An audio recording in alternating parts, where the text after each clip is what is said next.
Rain tapped softly against the kitchen windows as Grandpa Samuel stirred a pot of chicken soup. The small kitchen smelled of fresh bread, warm butter, and herbs. Every Sunday, he invited his family for dinner because he believed that sharing a meal could keep a family together. He had no idea this dinner would change everything. His son Daniel, his wife Linda, and their teenage daughter Emma arrived a few minutes late. They smiled as they walked inside, but their smiles disappeared the moment Grandpa turned his back. "This old kitchen looks like a museum," Daniel whispered. Linda laughed quietly. "He still thinks people care about these old traditions." Emma heard them, but she stayed silent. She loved her grandfather too much to argue. Dinner began peacefully. Grandpa served everyone first before filling his own plate. He asked about work, school, and life. He smiled kindly at every answer. Then Daniel suddenly dropped his fork onto the table. "Dad," he said loudly, "you are becoming a fool. You forget things, waste money, and still think this old house is worth something." The room became silent. Linda shook her head and added, "He's right. You can't even keep up with the world anymore." Emma looked at her grandfather. His smile disappeared for only a second before he forced it back. His eyes looked tired, but he calmly continued serving food as if nothing had happened. No one noticed a small digital recorder, sitting only 2 feet away on a shelf beside Grandpa's favorite chair. Its tiny red light was glowing. Grandpa quietly reached for his glass of water. As his hand passed the recorder, he gently pressed one small button without saying a single word. The recording had just captured every cruel sentence. None of them realized that before the night ended, those careless words would become the biggest mistake of their lives. The front door closed, and the sound of the family's car slowly faded into the rainy night. Grandpa Samuel remained alone in the quiet house. The warm kitchen suddenly felt cold. The empty chairs around the table reminded him that the people he loved most had just broken his heart. He slowly cleared the dishes without saying a word. Emma's untouched piece of bread was still on her plate. Grandpa smiled sadly. At least one person in the family still cared. When the kitchen was clean, he walked to the small shelf beside his favorite chair. He picked up the digital recorder and held it carefully in both hands. "This little thing remembers better than people do," he whispered. Grandpa pressed play. Daniel's voice filled the room. "You are becoming a fool." Then Linda laughed. "You can't even keep up with the world anymore." Every word sounded sharp at the second time. Grandpa closed his eyes, but he did not stop the recording. He listened until the very end. Tears slowly rolled down his face. They were not tears of anger. They were tears from a father who had spent his whole life working for children who no longer respected him.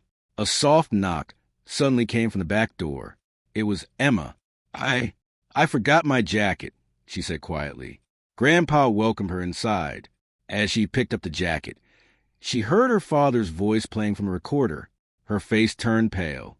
"They really said that?" she whispered. Grandpa nodded gently. Emma lowered her head in shame. "I'm so sorry, Grandpa." He placed a comforting hand on her shoulder. "This is not your burden to carry," he said softly. "But the truth must be protected until the right time." Emma promised she would tell no one. Grandpa switched off the recorder, placed it inside a small wooden box, locked it with an old brass key, and quietly smiled. For the first time that night, he had stopped feeling helpless. A careful plan had already begun. The next morning, Grandpa Samuel followed his normal routine. He watered the flowers, swept the front porch, and waved at every neighbor who passed by. From the outside, he looked like the same kind old man everyone knew. Inside, however, he had made an important decision. He would never argue with his son. He would never shout. Instead, he would let the truth speak for itself. 2 days later, Daniel called. "Dad," he said in a friendly voice, "Linda and I were thinking that old house is too much work for you. Maybe it's time to sell it." Grandpa smiled, even though Daniel could not see him. "I'll think about it," he replied calmly. Daniel ended the call with a satisfied laugh. He believed his father was finally giving in. But Grandpa had no plans to sell anything. That afternoon, he visited his lawyer, Mr. Harris. He carried a small brown envelope under his arm. Inside the envelope was the digital recorder and a written note. If anything happens to me, Grandpa said quietly, I want this recording to be heard. Mr. Harris listened carefully. His face grew serious. You protected yourself well, the lawyer said. Grandpa simply nodded. I waited too long to see who my children had become. I won't wait any longer. Before leaving, he signed several new legal papers. He read every page slowly and carefully. Nothing was rushed. Later that evening, Daniel and Linda stopped by, without calling first. They brought expensive cookies and bright smiles.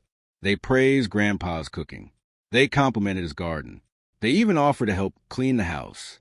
Grandpa thanked them politely, but he noticed they kept looking toward the old desk where important papers were usually kept.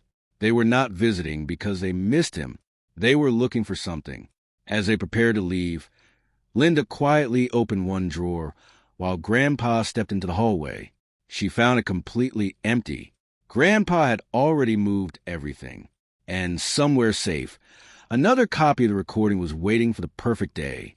A week passed, and Grandpa Samuel acted as if nothing had changed.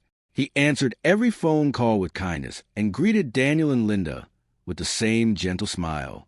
The couple became more confident each day. One Friday afternoon, Grandpa sent a message to the whole family. Please come for dinner next Sunday. I have an important family announcement. Daniel read the message twice before grinning. This is it, he told Linda. He's finally ready to talk about the house. Linda smiled. I knew he would give in sooner or later. Neither of them noticed Emma, quietly listening from the hallway. She remembered the recording hidden inside the wooden box. She said nothing.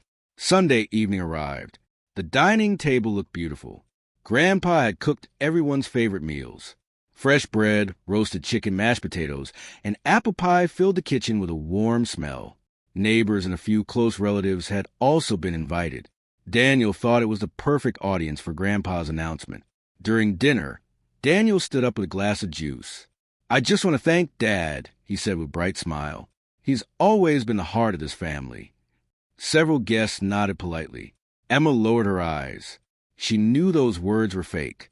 Grandpa watched quietly. He neither smiled nor frowned. He simply let Daniel finish speaking. After dessert, Grandpa slowly stood from his chair. Thank you all for coming, he said in a calm voice. Before I make my announcement, there's something I believe everyone should hear.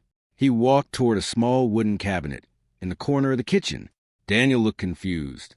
Grandpa opened the cabinet and carefully took out a small black speaker. Then he placed a familiar digital recorder beside it. Emma's heart began to race. Daniel's smile slowly disappeared.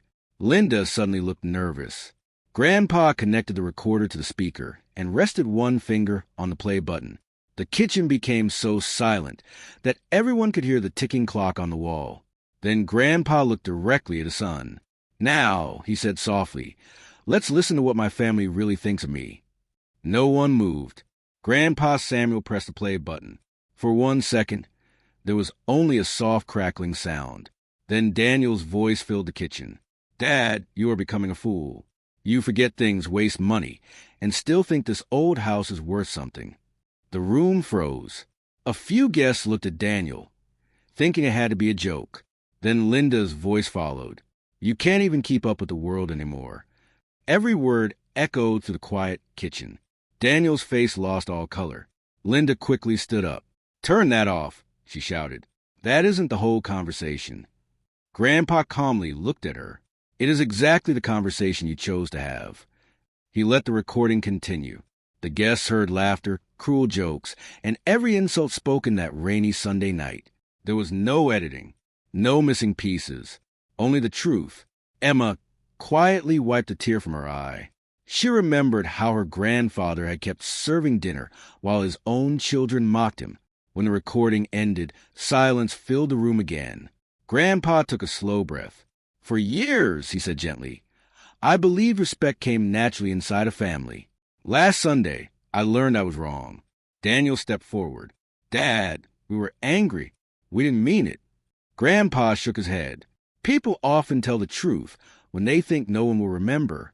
Mr. Harris, Grandpa's lawyer, stood from his chair near the window. I believe it's time, he said. He placed a sealed envelope on the dining table. Grandpa opened it and removed several papers. "I changed my will 3 days after that dinner," he announced calmly. Daniel stared at the documents in disbelief. Linda reached for the papers, but Mr. Harris stopped her. "The decision is final." Grandpa smiled at Emma. "My home will belong to the person who gave me kindness without asking for anything in return." Emma's eyes filled with tears. Daniel finally understood. He had not lost a house because of one recording. He had lost it because he had forgotten how to love his own father. 6 months passed, and life became peaceful again. Grandpa Samuel still lived in the same old house. The kitchen where he had once been insulted was now filled with laughter instead of silence. Every Saturday, Emma came to visit. They baked bread together, planted flowers in the backyard, and shared long talks over warm tea. The little digital recorder remained on the same wooden shelf. This time, it was not there to catch lies. It reminded Grandpa that the truth had protected him when nothing else could. Daniel and Linda tried many times to repair the broken relationship. They sent gifts on birthdays, flowers on holidays, and long letters filled with apologies. Grandpa read every letter carefully. One afternoon, Daniel stood at the front door with tears in his eyes. "Dad," he said quietly, "I don't want your house anymore. I only want another chance to be your son." Grandpa looked at him for a long moment. "I forgive you," he answered softly. "Holding anger only hurts the heart." Daniel smiled with hope, but Grandpa gently continued. "Forgiveness does not erase the choices we make. Trust must be earned again." Daniel lowered his head. For the first time in many years, he understood that respect could never be bought with money. Before leaving, he hugged his father without saying another word. As the sun began to set, Emma joined Grandpa in the kitchen. She looked at the recorder and smiled. "Are you going to keep it forever?" she asked. Grandpa nodded. "It captured the worst day of my life," he said, "but it also led me to the best lesson I ever learned." Emma squeezed his hand. The old kitchen no longer carried painful memories. It had become a place of honesty, healing, and love. Grandpa looked around the room with a peaceful smile. "A family is never measured by the money it leaves behind," he said quietly. "It is measured by the respect its members give one another." Outside, the evening breeze moved gently through the garden. Inside, the home finally felt like a home again.